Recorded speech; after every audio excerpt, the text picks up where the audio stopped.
선생님이랑 같이 사회 계층 현상을 계급론과 계층론으로 구분해서 살펴봤는데요. 이번 시간에는 사회 불평등 현상을 기능론과 갈등론으로 나눠서 다시 한번 살펴보도록 하겠습니다. 기능론과 갈등론은 우리 1단원에서도 공부를 했던 부분이고, 역시 2단원에서도 1탈 이론으로, 5단원에서도 사회 변동 이론으로 또 나오는 부분이기 때문에 가장 중요한 이론이다 라고 선생님이 매번 강조를 하고 있죠. 우리 이번에는 사회 불평등 현상을 기능론과 갈등론으로 한번 분석을 해보도록 할게요. 자, 기능론과 갈등론에서 어떻게 분석을 할까? 첫 번째, 사회 불평등 현상은 왜 발생하느냐? 라고 하면 기능론 같은 경우에서는 직업의 사회적인 기여도가 다르다라고 봤어요. 그 기여도가 높으면 더 많은 수익을 올려야 되는 것이고, 기여도가 낮으면 더 낮은 상대적으로 낮은 수익을 올리는 것이 당연하다. 차등보상차기가 당연하다라고 얘기를 합니다. 자, 이것에 대한 구체적인 사례로 선생님이 밑에 직업관을 한번 사례로 들어놨는데요. 의사는 환경미화원에 비해 성취하기 어렵고, 여러분들 의사 되려면 기본적으로 공부 몇 년 해야 되죠? 의대를 들어간다고 하면 고등학교 때 공부도 굉장히 열심히 해야 되겠고, 의대에 들어가서도 예과 2년, 그 다음에 본과 4년, 인턴 1년, 레지던트 4년, 최소한 11년은 이제 공부를 해야 전문의 자격증을 또 딸 수가 있겠잖아요. 하지만 환경미화원이 되기 위해서 그런 11년의 공부 과정을 거치지는 않겠죠, 현실적으로. 그래서 오랜 시간 동안 더 많은 비용, 더 많은 노력을 들여서 가지게 되는 의사라고 하는 직업은 환경미화원에 비해서 성취하기가 어렵고, 그리고 사람의 생명을 다루고 있는 더 중요한 일을 하고 있으니 더 많은 보상을 받는 것은 당연하다라고 이제 기능론에서는 얘기를 한다는 거예요. 즉, 직업별로 기능적 중요도는 다를 수밖에 없고, 이렇게 중요하고 어려운 직업에 적합한 인재를 배치하기 위해서는 그런 어려운 직업에 위치하게 될 사람들한테 더 많은 보수와 더 높은 지위를, 사회적 지위를 주는 것이 당연하지 않겠냐라고 하는 게 바로 이제 기능론의 입장이잖아요. 그래서 이러한 직업관을 가지고 기능론은 이해를 하고 있구나라고 이제 생각을 하시면서 다시 한번 앞으로 가볼게요. 그럼 사회 불평등 현상은 왜 발생하느냐? 다시 한번 강조를 하면 사회적인 기여도가 높을수록 더 많은 수익, 보상을 받는 것은 당연하다라고 얘기를 한다는 것이죠. 그렇기 때문에 기능론에서는 사회 불평등 현상은 당연하게 존재할 수밖에 없는, 보편적으로 존재할 수밖에 없는 필연적이고 자연스러운 현상이다라고 얘기를 합니다. 그래서 여러분들이 더 공부를 열심히 해서 1등급을 받는 것이나 회사에서도 더 열심히 일을 해서 더 많은 연봉을 받는 것이나 다 같은 개념이라는 거예요. 그래서 더 많은 기여도를 가지고 있다면 더 많은 보상을 받는 것이 당연하다. 이러한 사회 불평등 현상은 보편적으로 존재한다. 언제 어디서나 존재하고 필연적이다. 자연스럽다. 또 다른 표현으로는 불가피하다라고 하는 표현도 선지에 자주 나옵니다. 피할 수 없다라는 뜻이죠. 자, 두 번째, 기능론에서는 사회적 희소 가치를 어떻게 배분하느냐. 우리 1단원에서도 배웠었는데요. 사회적 희소 가치는 내가 노력한 대로, 내가 업적을 쌓은 대로 직업의 중요도에 따라서 대부분의 사람들이 기능론에서는 합의한 배분 기준에 의해서 합법적으로 정당하게 배분이 되는 것이다 라고 얘기를 하죠. 이 사회 불평등 현상의 기능을 기능론에서는 어떻게 바라보느냐. 차등보상을 한다는 것은 능력 있는 사람들이 더 중요하거나 어려운 일을 수행하게 하기 위해서 성취 동기를 유발한다는 거예요. 가장 쉬운 사례도 여러분들도 선생님이 사회문화 시험에서 모든 친구들한테 다 1등급을 주었다라고 할 경우에는 아무도 열심히 공부하지 않겠죠?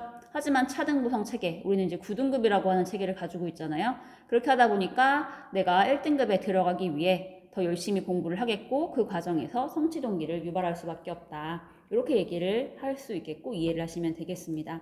이러한 과정들을 통해서 사회에 필요한 인재들이, 이 표현도 굉장히 자주 나와요. 사회에 필요한 인재들이 적재적소에 배치하게 되는 기능을 갖는다라고 얘기를 하고요. 개인과 사회가 본인의 노력, 최선의 노력, 기능을 다 하도록 하는 기능을 수행하고 있다라고 얘기하면서 다시 한번 강조를 하죠. 사회 불평등은 사회 발전을 위한 필수 불가결한 현상이다. 반드시 필요한 현상이다. 라고 기능론에서는 강조를 합니다. 하지만 이 기능론에서는 놓치는 한계들이 몇 가지 존재를 해요. 실질적으로 여러분들 뭐 뉴스에서도 굉장히 많이 나왔는데 뭐 금수저, 다이아몬드 수저 이런 표현들 많이 쓰죠. 모든 것이 순수하게 개인의 노력으로 이루어질 것인가 라고 한번 생각을 해본다면 그렇지 않은 점도 분명히 사회문화 현상에서는 존재를 합니다. 그래서 개인의 노력과는 별개로 내가 타고난 가정 배경, 원래 가지고 있던 권력 등에 의해서도 영향을 많이 받기 때문에 가정 배경 등과 같은 현실적 영향력을 간과한다라고 하는 측면이 하나가 있고요. 두 번째는 사회 불평등 현상은 아까도 말했잖아. 반드시 필요하다. 최선의 노력 기능을 다하도록 하는 것이다. 라고 이제 바라보기 때문에 사회 불평등으로 인해서 나타나는 사회 문제나 갈등을 오히려 경시하는 측면이 있다라고 하는 것을 한계점으로 들 수 있겠죠. 여기까지가 기능론에 대한 설명이었고요. 이것과 대비해서 갈등론 같이 한번 살펴볼게요. 갈등론이라고 하는 것은 사회 불평등 현상은 지배, 피지배 관계를 계속 유지하기 위해서 계급 재생산, 계급을 대물림하기 위해서 지배 집단이 만든 분배 구조로 인해서 발생을 하는 것이지 실질적으로 순수하게 내 노력이나 공헌도나 기여도에 따라서 차등 보상되는 것이 아니다. 기능론은 너무 순수한 생각을 가지고 있지 않느냐라고 이제 얘기를 한다는 거죠. 갈등론에서는. 그래서 갈등론에서는 여기 표현을 잘 보세요. 사회 불평등 현상은 보편적인 현상일지는 몰라. 왜냐? 사회 불평등 현상은 선생님이 처음에 수업 들어갈 때 사회적 희소 가치가 차등적으로 배분되어 있는 현상 그 자체라고 얘기를 했잖아요. 그래서 사회 불평등 현상은 나타날 수는 있어. 당연한 거야. 보편적이야. 근데 이것을 기능론에서는 필연적이고 자연스럽고 불가피하고 반드시 있어야 될 기능을 하고 있는 현상이라고 보는 반면에 갈등론에서는 보편적일지는 몰라도 이러한 사회 불평등 현상이 필연적인 것은 아니며 반드시 타파해야 된다라고 얘기를 했습니다. 왜 그래요? 자, 갈등론에서는 이렇게 바라보잖아. 이 사회 불평등 현상을 누가 만들었어? 지배, 피지배 관계 속에서 지배 집단이, 기대권들이 본인들의 계급 재생산을 위해서 만든 구조이기 때문에, 사회 구조이기 때문에 기능론처럼 순수하게 보는 것이 아니라 이러한 사회 불평등 현상은 없어져야 할, 타파해야 할 현상으로 바라본다는 것이죠.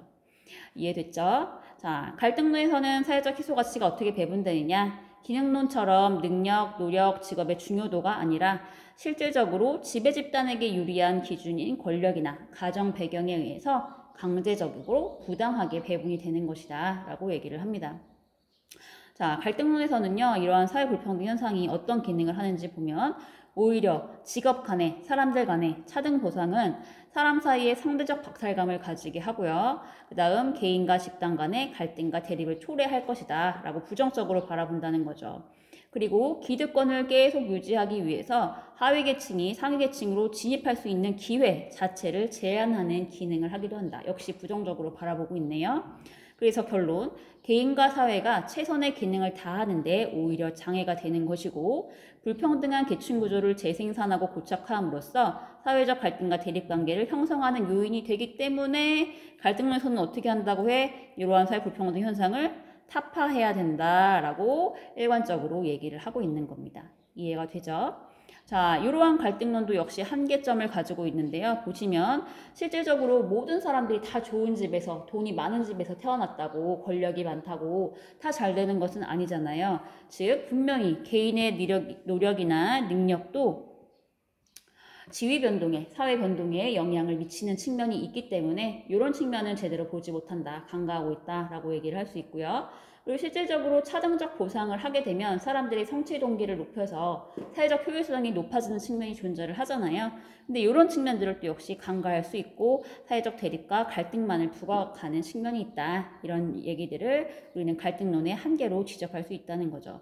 그래서 이렇게 기능론과 갈등론이 각각의 한계점들이 존재를 하기 때문에 우리는 사회문화 현상을 이해하듯이 사회 불평등 현상을 이해할 때도 기능론과 갈등론을 균형 있게 균형 잡힌 관점에서 고려해서 바라봐야 될 것이다 라고 얘기를 합니다. 여기까지가 우리 사회 불평등 현상에 대한 기능론과 갈등론에 대한 설명이었습니다.